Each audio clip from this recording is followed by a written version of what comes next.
உபாகமம் 32 அதிகாரம். வானங்களே செவி கொடுங்கள், நான் பேசுவேன். பூமியே என் வாய்மொழிகளை கேட்பாயாக. மழையானது இளம் பயிரின் மேல் பொழிவது போல என் உபதேசம் பொழியும். பனித்துளிகள் புல்லின் மேல் இறங்குவது போல என் வசனம் இறங்கும்.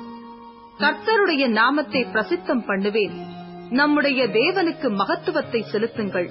அவர் கன்மலை, அவர் கிரியை உத்தமமானது, அவர் வழிகளெல்லாம் நியாயம். அவர் நியாயக்கேடில்லாத சத்தியம் உள்ள தேவன், அவர் நீதியும் செம்மையுமானவர். அவர்களோ தங்களை கெடுத்துக் கொண்டார்கள். அவர்கள் அவருடைய பிள்ளைகள் அல்ல, இதுவே அவர்கள் காரியம். அவர்கள் மாறுபாடும் தாறுமாறுமுள்ள சந்ததியார். விவேகமில்லாத மதிக்கெட்ட ஜனங்களே, இப்படியா கர்த்தருக்கு பதிலளிக்கிறீர்கள்? உன்னை ஆட்கொண்ட பிதா அவரல்லவா? உன்னை உண்டாக்கி உன்னை நிலைப்படுத்தினவர் அவரல்லவா?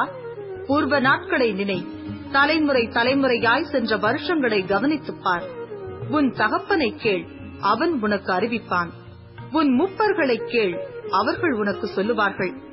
உன்னதமானவர் ஜாதிகளுக்கு சுதந்திரங்களை பங்கிட்டு ஆதாமின் புத்திரரை வெவ்வேறாய் பிரித்த காலத்தில் இஸ்ரவேல் புத்திரருடைய தொகைக்கு தக்கதாய் சர்வ ஜனங்களின் எல்லைகளை திட்டம் பண்ணினார்.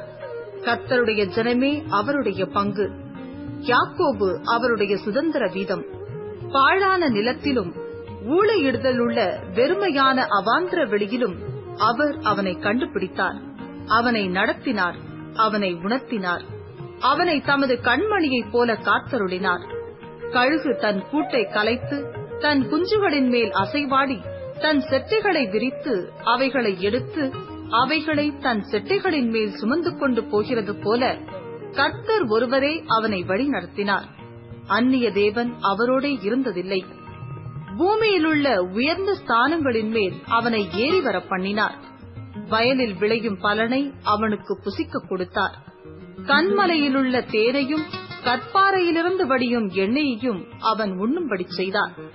பசுவின் வெண்ணெயையும் ஆட்டின் பாலையும் பாசானில் மேயும் ஆட்டுக்குட்டிகள், ஆட்டுக்கடாக்கள், வெள்ளாட்டுக்கடாக்கள் இவைகளுடைய கொழுப்பையும் கொழுமையான கோதுமையையும் ரத்தம் போன்ற சுயமான திராட்சரசத்தையும் சாப்பிட்டாய்.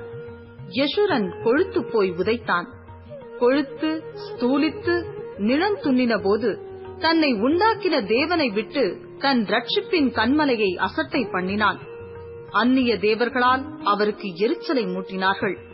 அருவருப்பானவைகளினால் அவரை கோபப்படுத்தினார்கள். அவர்கள் தேவனுக்கு பலியிடவில்லை. தாங்கள் அறியாதவைகளும் தங்கள் பிதாக்கள் பயப்படாதவைகளும் நூதனமாய் தோன்றிய புது தெய்வங்களுமாகிய பேய்களுக்கே பலியிட்டார்கள். உன்னை ஜெனிப்பித்த கண்மலையை நீ நினையாமற் போனாய். உன்னை பெற்ற தேவனை மறந்தாய். கர்த்தர் அதைக் கண்டு தமது குமாரரும் தமது குமாரத்திகளும் தம்மை கோபப்படுத்தினதின் நிமித்தம் மனமடிவாகி அவர்களை புறக்கணித்து என் முகத்தை அவர்களுக்கு மறைப்பேன்.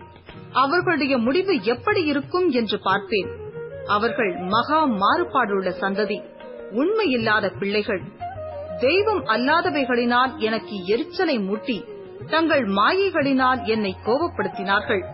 ஆகையால் மதிக்கப்படாத ஜனங்களினால் அவர்களுக்கு எரிச்சலை உண்டாக்கி மதிக்கெட்ட ஜாதியினால் அவர்களை கோபப்படுத்துவேன். என் கோபத்தினால் அக்கினி பற்றிக் கொண்டது. அது தாழ்ந்த நரக மட்டும் எரியும்.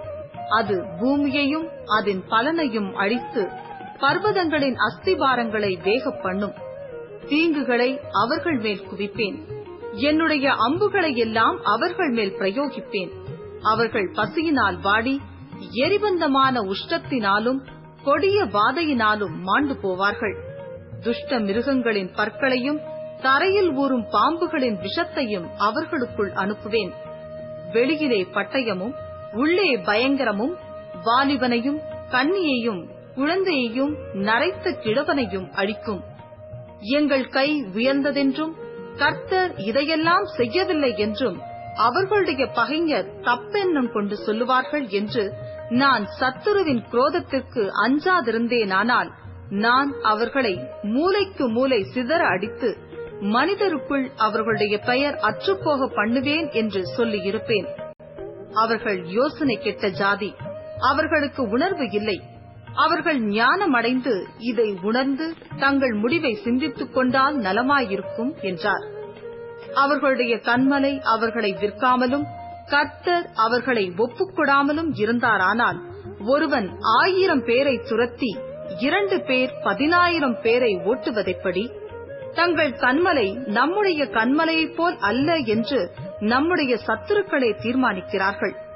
அவர்களுடைய திராட்சைச் செடி சோதோமிலும் கொமோரா நிலங்களிலும் பயிரான திராட்சைச் செடியிலும் தாழ்ந்த ஜாதியாயிருக்கிறது. அவைகளின் பழங்கள் பித்தும் அவைகளின் குலைகள் கசப்புமாயிருக்கிறது.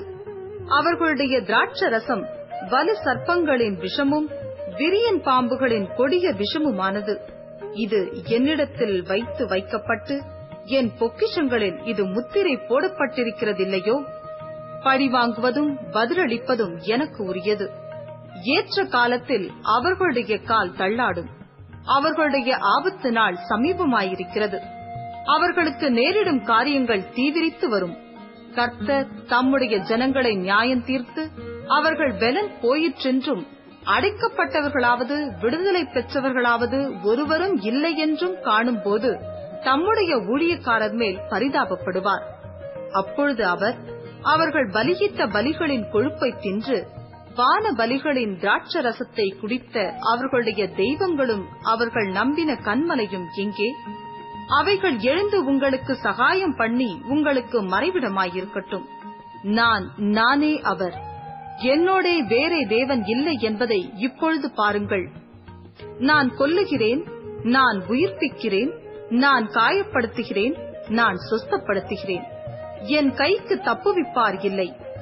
நான் என் கரத்தை வானத்திற்கு நேராக உயர்த்தி நான் என்றென்றைக்கும் ஜீவித்திருக்கிறவர் என்கிறேன். மின்னும் என் பட்டயத்தை நான் கருக்காக்கி என் கையானது நியாயத்தை பிடித்துக் கொள்ளுமானால் என் சத்துருக்களிடத்தில் பழிவாங்கி என்னை பகைக்கிறவர்களுக்கு பதிலளிப்பேன். கொலையுண்டும் சிறைப்பட்டும் போனவர்களுடைய இரத்தத்தாலே என் அம்புகளை வெறிக்கொள்ள பண்ணுவேன்.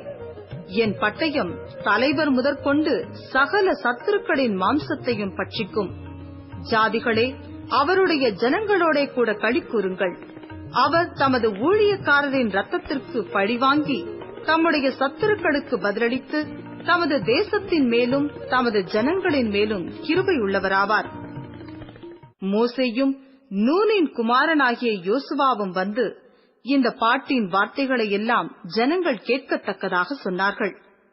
மோசே இந்த வார்த்தைகளை எல்லாம் இஸ்ரவேலர் யாவருக்கும் சொல்லி முடித்த பின்பு அவர்களை நோக்கி, இந்த நியாயப்பிரமாண வார்த்தைகளின்படியெல்லாம் உங்கள் பிள்ளைகள் செய்யும்படி கவனமாயிருக்க நீங்கள் அவர்களுக்கு கற்பிக்கும்படி நான் இன்று உங்களுக்கு சாட்சியாய் ஒப்புவிக்கிற வார்த்தைகளை எல்லாம் உங்கள் மனதிலே வையுங்கள். இது உங்களுக்கு வியர்த்தமான காரியம் அல்லவே? இது உங்கள் ஜீவனாயிருக்கிறது. நீங்கள் சுதந்தரித்துக் கொள்ளும்படி யோர்தானை கடந்து போய் சேரும் தேசத்தில் இதனால் உங்கள் நாட்களை நீடிக்க பண்ணுவீர்கள் என்றான்.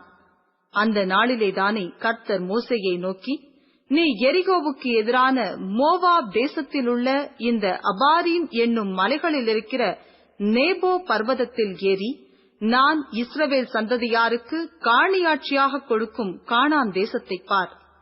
நீங்கள் சீன் வனாந்திரத்திலுள்ள காதேசிலே மேரிபாவின் தண்ணீர் சமீபத்தில் இஸ்ரவேல் புத்திரருக்குள்ளே என்னை பரிசுத்தம் பண்ணாமல் அவர்கள் நடுவே என் கட்டளைகளை மீறினதினாலே உன் சகோதரனாகிய ஆரோன் ஓர் என்னும் மலையிலே மரித்து தன் ஜனத்தாரிடத்தில் சேர்க்கப்பட்டது போல நீயும் ஏறப்போகிற மலையிலே மரித்து உன் ஜனத்தாரிடத்தில் சேர்க்கப்படுவாய். நான் இஸ்ரவேல் புத்திரருக்கு கொடுக்கப் போகிற எதிரே இருக்கிற தேசத்தை நீ பார்ப்பாய், ஆனாலும் அதற்குள் நீ பிரவேசிப்பதில்லை என்றார்.